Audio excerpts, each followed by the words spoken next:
Breaking news for American travelers and retirees. Sweeping new travel bans are now in effect for 2025, reshaping the global landscape for luxury travel and retirement abroad. The U.S. government has introduced a two-tier system, a complete shutdown for some countries and partial restrictions for others. These changes especially impact those seeking luxury escapes or retirement overseas. First, the complete shutdown list. Americans are now entirely barred from traveling to North Korea, Iran, Syria, Afghanistan, and Venezuela. No exceptions for tourism, business, or retirement. Next, the partial restriction tier. Countries like Russia, China, Cuba, Lebanon, and parts of Ukraine now require special government waivers. Even luxury travelers and retirees must apply for case-by-case approval. The government cites security risks, unstable regimes, and diplomatic tensions as the main reasons. For retirees and high-net-worth individuals, these bans mean rethinking long-term plans and investments abroad. Exceptions exist for diplomats, humanitarian workers, and journalists, but the process is strict. Most leisure and retirement travel requests will be denied. If you have existing plans in a newly restricted country, contact your airline and the nearest U.S. embassy immediately. Passport revocation and fines are possible for violations. Looking for alternatives?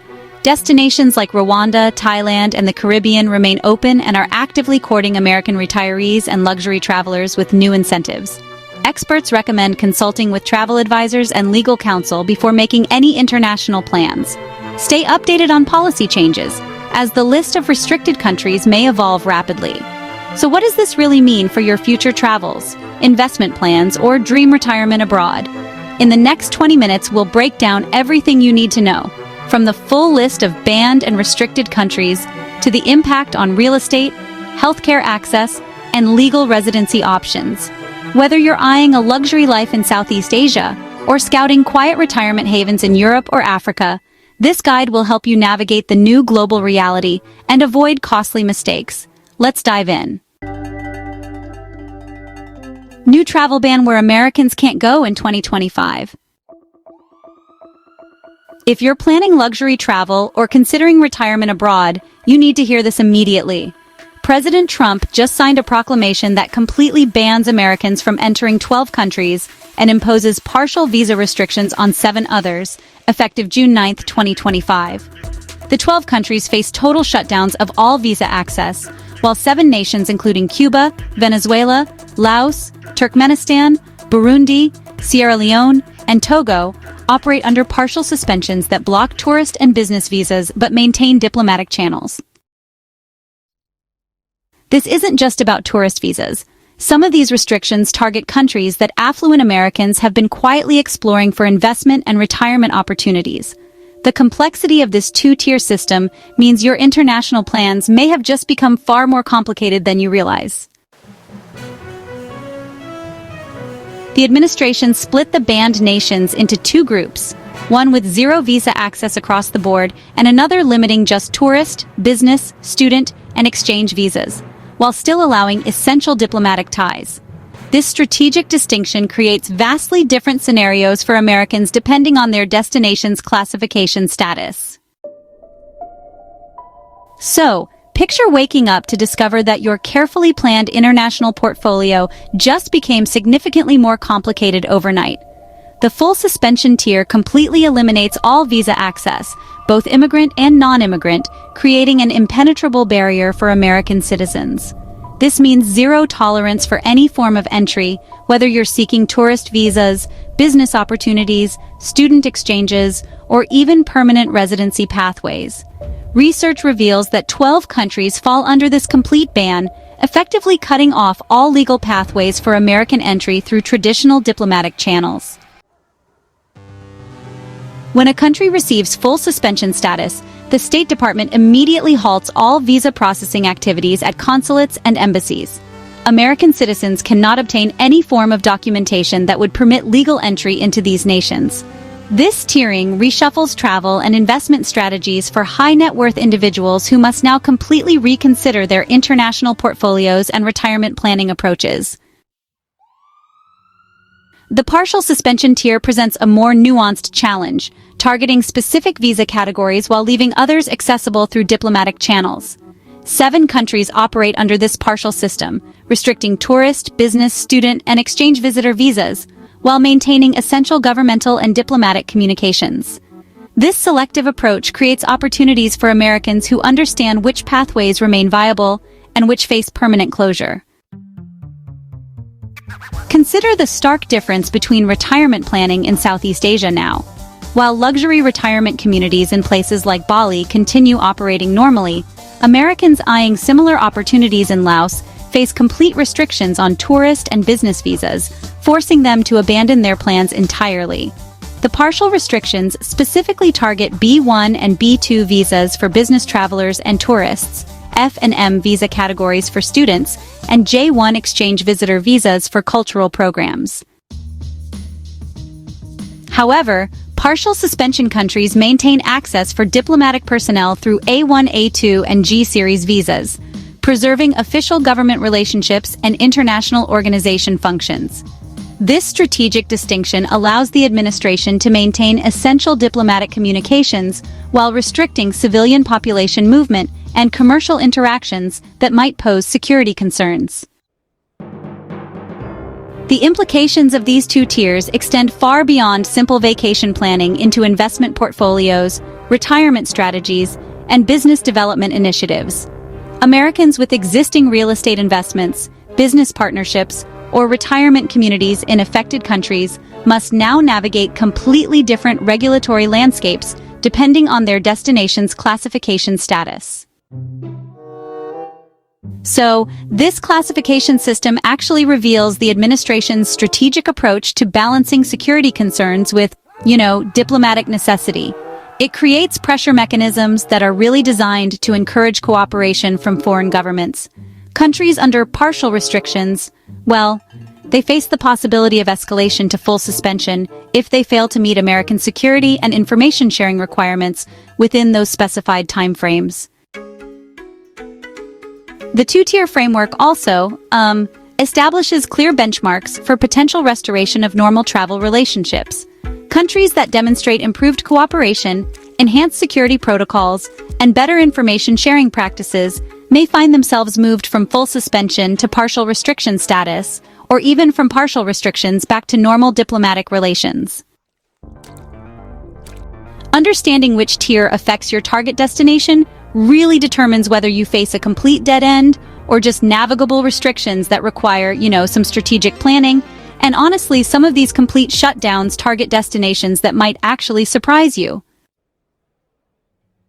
So, 12 nations now exist in a complete travel vacuum for Americans, but, some of these restrictions target unexpected destinations that have quietly attracted affluent travelers seeking unique opportunities.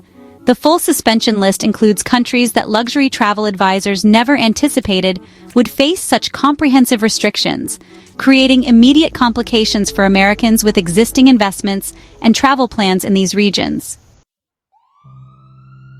While Afghanistan and Somalia might seem like obvious choices given their ongoing security challenges, the inclusion of Chad and Equatorial Guinea, honestly, surprises many in the luxury travel industry.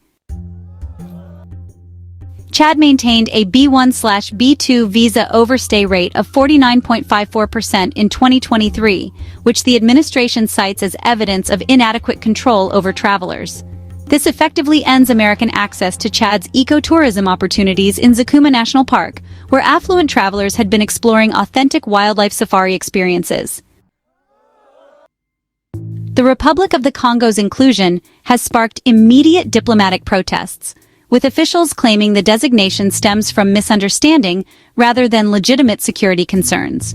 Before the ban, the country attracted small numbers of affluent tourists through high-end eco-lodges and luxury river cruises along the Congo River, representing missed opportunities for both American travelers and local tourism development.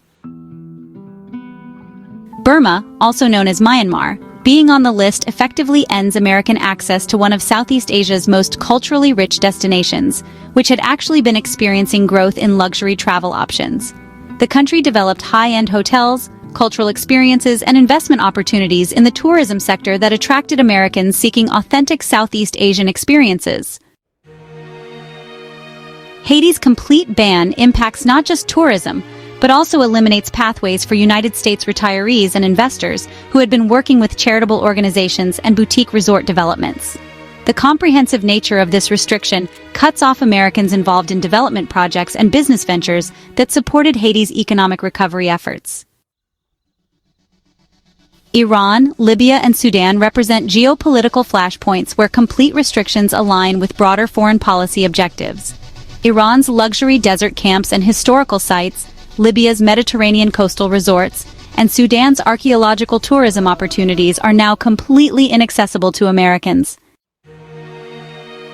Afghanistan, Equatorial Guinea, Eritrea, Somalia, and Yemen complete the list of 12 countries facing full suspension. Equatorial Guinea's eco-lodges, Eritrea's Red Sea diving destinations, Somalia's emerging coastal tourism, and Yemen's historical architecture represent high-end travel opportunities that Americans can no longer access. These 12 countries now require Americans to completely reconsider any existing connections, investments, or future plans that involved travel or business relationships in these regions. The complete nature of these bans means no legal pathway exists for American entry, regardless of purpose or duration. The proclamation becomes effective on June 9, 2025, at 12:01 a.m. Eastern Daylight Time, though visas issued before that date will not be revoked. However, not all restricted countries face such absolute barriers. A different category of nations operates under a more complex system that creates both obstacles and potential workarounds for determined travelers. 7 countries operate under this partial restriction framework, where tourist, business, and student visas face suspension, while diplomatic and select work visas continue processing. In these nations, Cuba, Venezuela, Laos, Burundi, Sierra Leone, Togo, and Turkmenistan. U.S. consulates will also shorten validity on any remaining non-immigrant visas, creating a complex navigation challenge for Americans planning travel or business engagement. Cuba's inclusion under partial restrictions fundamentally alters the landscape for Americans who have been building connections there since Obama-era openings created new pathways for cultural and business exchanges. The proclamation highlights Cuba's designation as a state sponsor of terrorism and its lack of cooperation with the United States regarding law enforcement information sharing as primary justifications for these restrictions. Cuba's historical refusal to accept its removable nationals compounds these concerns, creating diplomatic tensions that extend beyond simple travel logistics. Venezuela's partial ban affects not just tourism, but also business visas, impacting Americans with existing commercial interests in the country who built relationships during periods of economic opportunity. Venezuela's inclusion stems from the lack of a competent or cooperative central authority for issuing passports and civil documents, alongside inadequate screening and vetting measures. The country has also historically refused to accept back its removable nationals, creating administrative complications for American immigration enforcement. Laos represents an unexpected addition that affects Americans exploring Southeast Asian retirement and investment possibilities in emerging markets. Laos's inclusion stems primarily from its historical failure to accept back its removable nationals, creating enforcement challenges for American immigration officials. High overstay rates across multiple countries in this tier triggered these partial restrictions, reflecting patterns of non-compliance that raised administrative concerns about program integrity.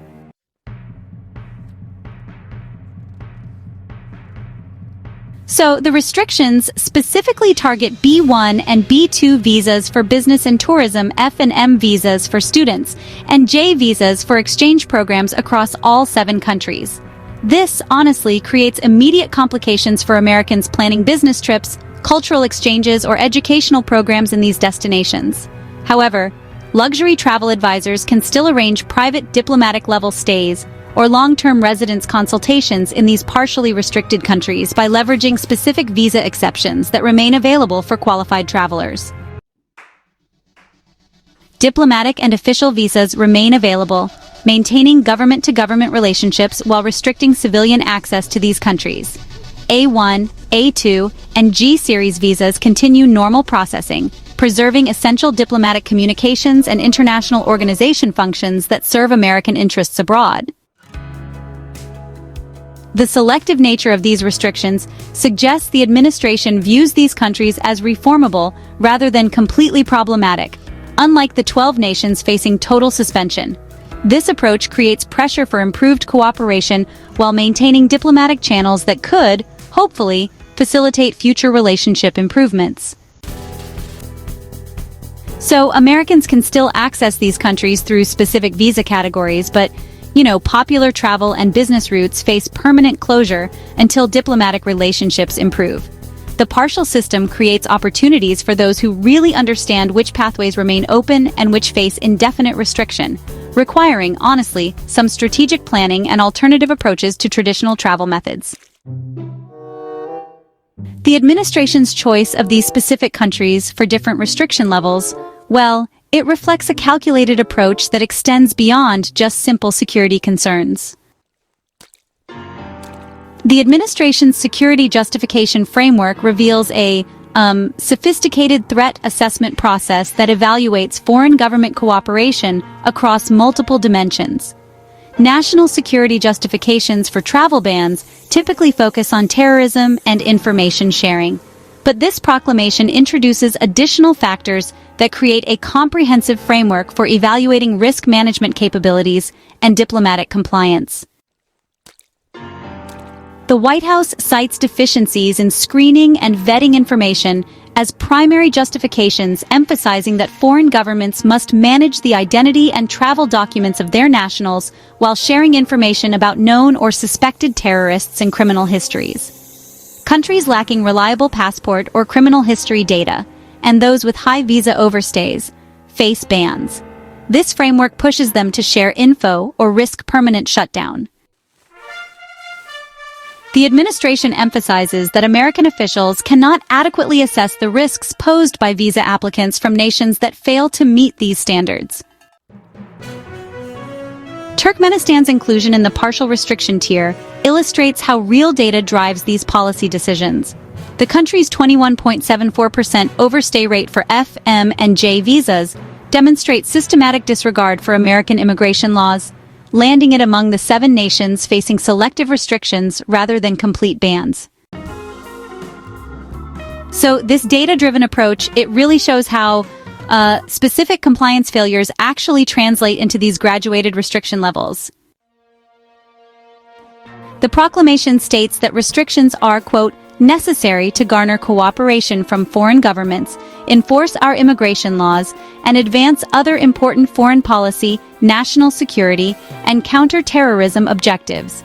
This language, suggests the ban serves multiple diplomatic and strategic purposes beyond just simple threat prevention. It's functioning as a set of diplomatic pressure tools really designed to improve international compliance with American security requirements.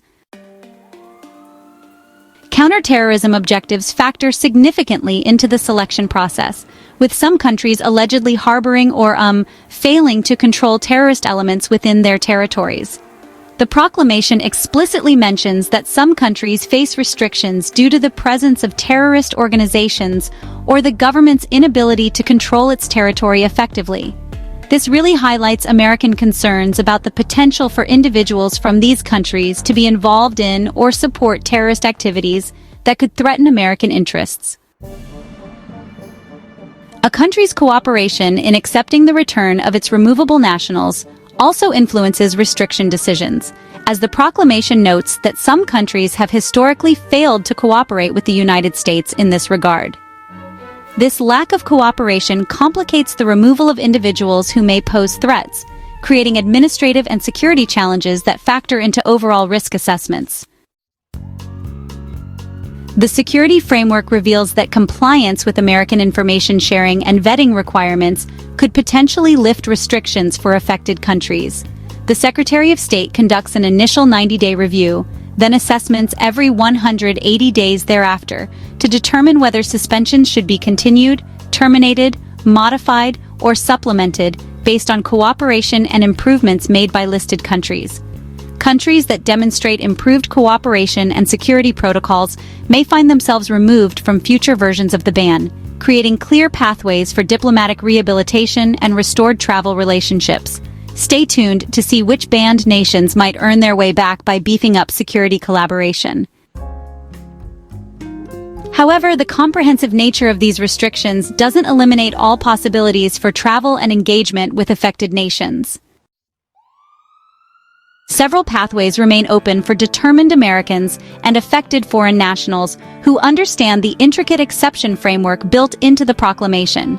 The proclamation includes specific exceptions that create opportunities for those who can navigate the system's complexities, revealing that absolute travel bans contain strategic flexibility designed to serve American interests while maintaining essential connections. Green card holders, dual nationals on other passports, diplomats, international athletes, family-based visas, and special immigrant visas like Afghan interpreters remain unaffected by these restrictions. Lawful permanent residents of the United States face no restrictions when traveling to banned countries, maintaining their ability to conduct business, visit family, or pursue personal interests in affected destinations. Dual nationals traveling on passports from non-designated countries can completely avoid the restrictions by using their alternative citizenship documentation, effectively rendering the ban meaningless for this population. Diplomatic visa holders maintain complete access through A1, A2, C2, C3, G Series, and NATO classification visas that preserve essential governmental and international organization functions. These diplomatic exceptions ensure military and defense cooperation continues uninterrupted despite civilian travel restrictions. Athletes participating in major sporting events receive specific exemptions that maintain international competition access, recognizing the importance of cultural and sporting exchanges in American diplomatic relationships. Immediate family members of American citizens can still obtain immigrant visas through IR1 and CR1 and IR2 and CR2 and IR5 classifications, preserving family reunification pathways that represent fundamental American values. These exceptions extend to adoption cases through IR3, IR4, IH3, and IH4 visa categories, ensuring that American families can complete adoption processes involving children from affected countries. Consider affluent families who had begun adoption proceedings with a child from Haiti before the ban took effect. These families can still complete their IR3 or IR4 visa applications, allowing them to bring their adopted children home despite the comprehensive travel restrictions affecting the country. This exception recognizes that family formation transcends political boundaries and protects vulnerable children who depend on American families for their futures. The critical national interest exception provides a potential pathway for Americans whose travel serves important governmental or commercial purposes that advance American strategic objectives. The Attorney General, in consultation with the Secretary of State and the Secretary of Homeland Security, can grant exceptions if the travel advances a critical United States national interest involving the Department of Justice, such as when individuals are needed to participate in criminal proceedings as witnesses. The Secretary of State possesses discretionary authority to grant case-by-case exceptions if travel serves a United States national interest, working in coordination with the Secretary of Homeland Security to evaluate compelling circumstances. This administrative flexibility allows for consideration of unique situations that may not fit standard exception categories but serve important American interests or humanitarian objectives. Understanding these exceptions reveals that the ban, while comprehensive, includes strategic flexibility for specific circumstances that serve American interests or maintain essential human connections. If you or loved ones qualify for these exceptions, file early and prepare documentation to leverage these carve-outs before processing delays complicate your timeline. However, for most Americans planning luxury travel or international investments, these restrictions force a complete reconsideration of destination choices and strategic planning approaches. Smart travelers now have the opportunity to discover alternative destinations that may actually surpass restricted locations in luxury and stability. The 2025 Global Travel Trends Report reveals that 74% of affluent travelers already plan fewer international trips this year, actively exploring domestic and low-risk alternatives that avoid regulatory complications entirely. African alternatives like Rwanda and Botswana offer luxury safari experiences without travel restrictions that could disrupt long-term planning. Rwanda's luxury lodges provide compelling conservation-focused experiences with high-end accommodations that rival any restricted destination.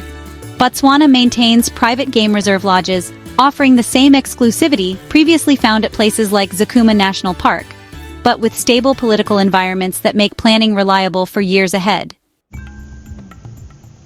Southeast Asian destinations including Thailand and Vietnam provide cultural richness and retirement possibilities that rival restricted Myanmar and Laos without diplomatic uncertainty.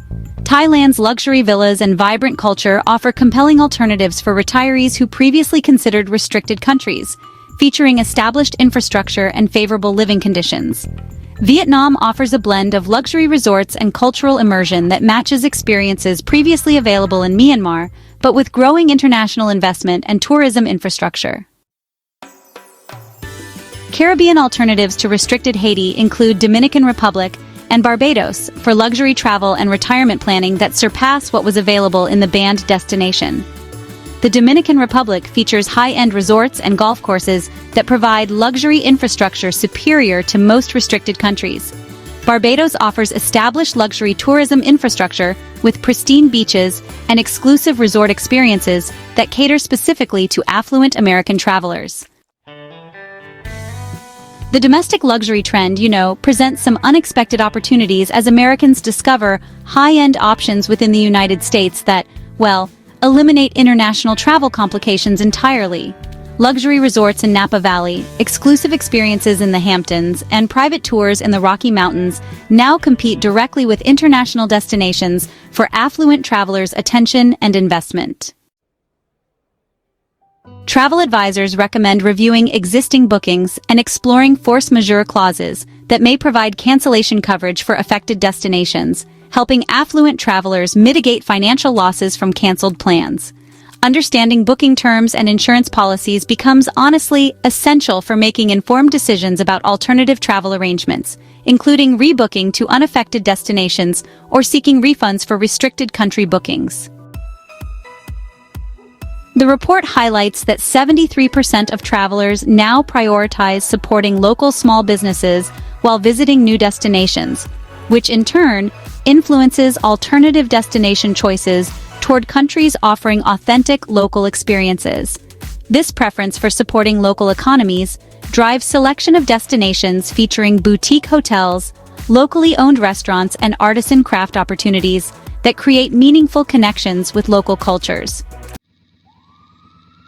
Strategic pivoting to unrestricted countries provides comparable luxury travel and investment opportunities while avoiding compliance complications that could arise from changing diplomatic relationships. This approach allows affluent Americans to maintain their international lifestyle and investment strategies while reducing regulatory risks associated with countries facing uncertain diplomatic futures. However, the landscape of international restrictions continues evolving, and some banned destinations are quietly working behind the scenes to change their status. The June 9th travel ban represents more than temporary restrictions. It signals a fundamental shift in how Americans must approach international travel and investment planning. The 19 affected countries create immediate complications for existing portfolios, retirement strategies, and luxury travel arrangements that many affluent Americans had carefully developed over years of relationship building. While these bans reshape the map for luxury travel and retirement, savvy planning can turn disruption into discovery. Countries like Rwanda, Thailand, and Colombia provide compelling alternatives with established luxury infrastructure and stable diplomatic relationships that support long-term planning. Which banned country would you most like to see back on your travel list? Let us know below. Comment on whether your planned destination survived the ban and subscribe for in-depth analyses on the next travel policy changes.